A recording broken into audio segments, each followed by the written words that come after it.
Hi, welcome to another episode of MYD Global. I'm your host, Leanne Hackman-Carty. In today's episode, I speak with Natalie Gibson about a checklist she's developed to help businesses think about various issues prior to reopening post-disaster, in this case, post-COVID. So stay tuned.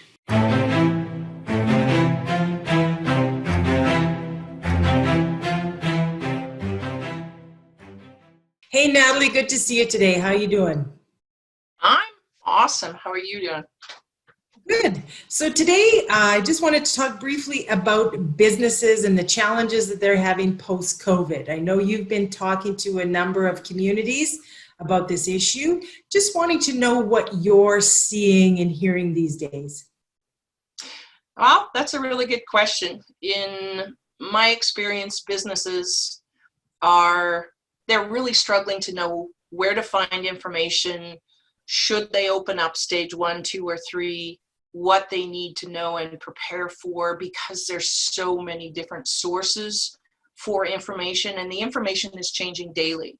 So there's a high risk for businesses right now as they're trying to maneuver government regulations and a high deal of risk that they're looking at.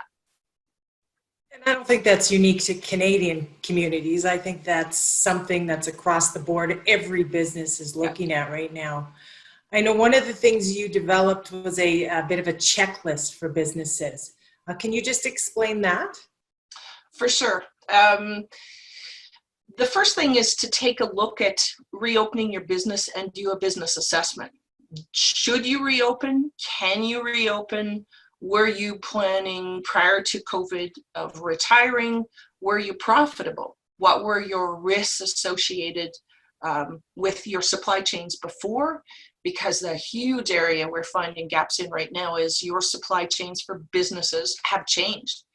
One really good example is the fact of something simplistic in your supply chain can stop your production right now.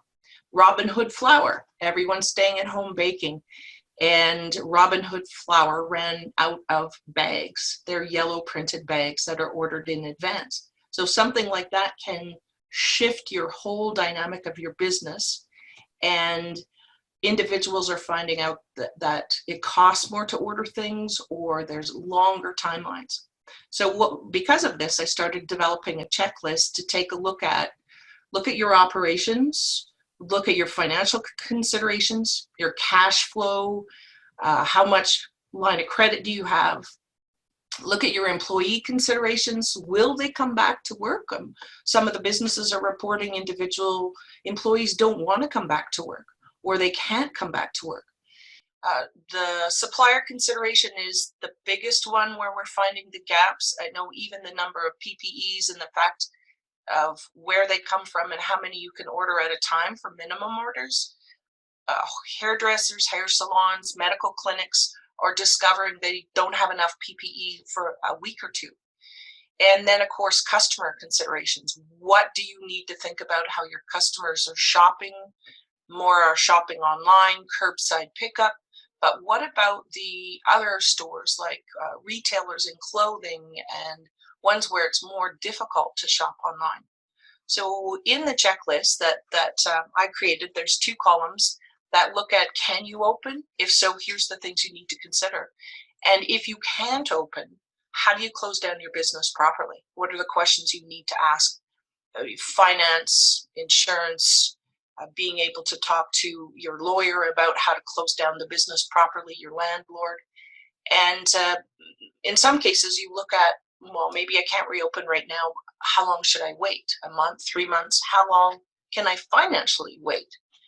And then the third option, if you can open, is how to pre-plan your reopening plan. When, how much? Again, cash flow, and the huge one is marketing. How to reach out to your customers and find out, are they still ready, willing, and able to purchase, or have they switched to another supplier?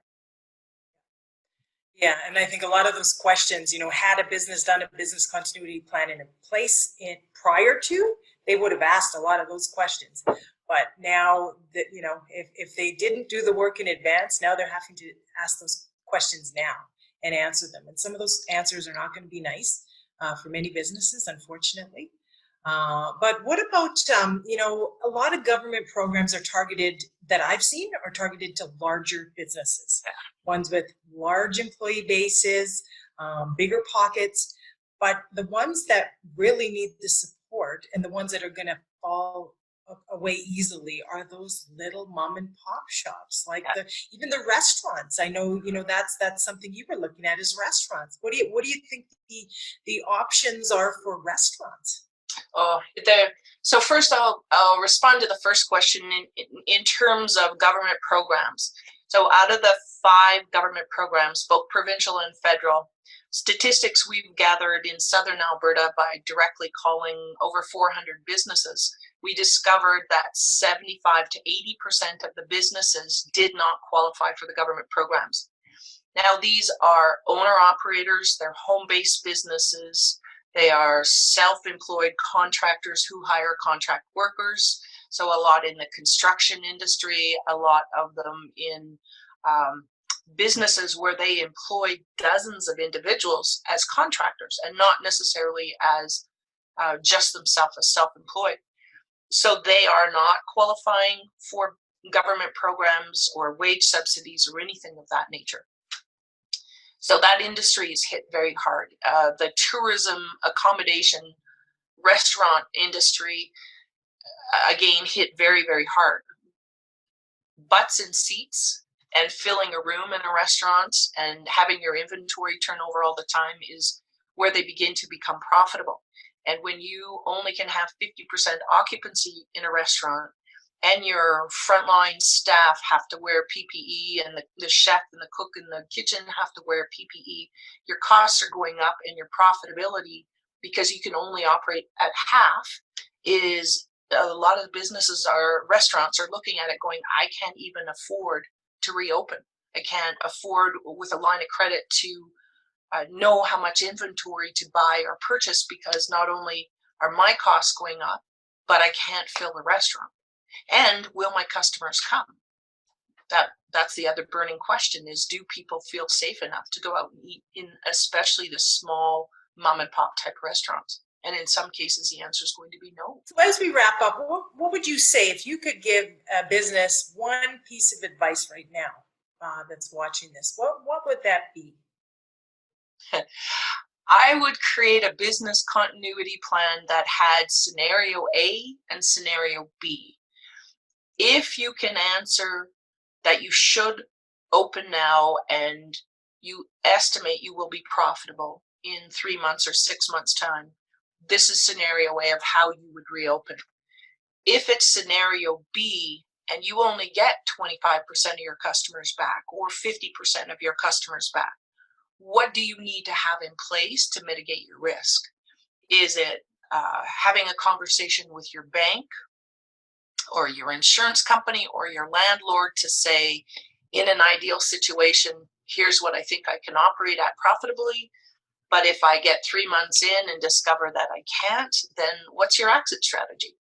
So being able to have as much as you can in place now is, especially with risk versus reward, is really, really important.